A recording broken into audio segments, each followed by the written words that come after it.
29 जुलयाक विद्यावृत्ती संस्था आणि शिवग्राम एज्युकेशन सोसायटीच्या जोड पालवान इंडिया इंटरनॅशनल स्ट्रीमीचो फेस्टिवल अँड एक्सपोचो लॉन्च ऑफ आउटरीच प्रोग्राम घडोवन हाडिल्लो। 24 ते 28 जानेवारी मजगती ताचे प्रदर्शन जातले ते विशय मंत्री सुभाष शिरोडकारान माहिती दिली। पळयात। आयच्या एक दिसा हांव अशें म्हणून की एक मोठो उल्लेखनीय दीस आसा। आज विद्यावृत्ती स्कूल आणि शिवग्राम प्लस म्हणजे रिबिल्ड इंडिया ट्रस्ट हांच्या सगळ्यांच्या सहकार्या माध्यमांतल्यान इंडिया इंटरनॅशनल स्ट्रीमीचो फेस्टिवल अँड एक्सपोचो लॉन्च ऑफ आउटरीच प्रोग्राम 2023 घडोवन हाडिल्लो। विद्यावृत्ती संस्था आणि शिवग्राम एज्युकेशन सोसायटीच्या जोड पालवान ही कार्यावळ घडोवन हाडली। भुरग्यांक ही बरी संद जी विज्ञानीक आणि तांत्रिक गजालींचो मेळ घडोवन भुरग्यांची प्रतिभा फुडें व्हरतली। On behalf of Rebuild India Trust,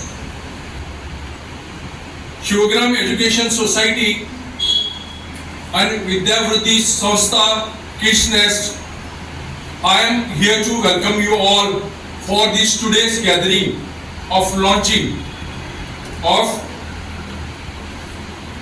Outreach Program 2023, an initiative under Indian International Streamm Festival and Expo 2024, which is to be held between January 24th to 28th tentatively. GOA365 खातीर कृष्णा नायक आनी संगीता ओली।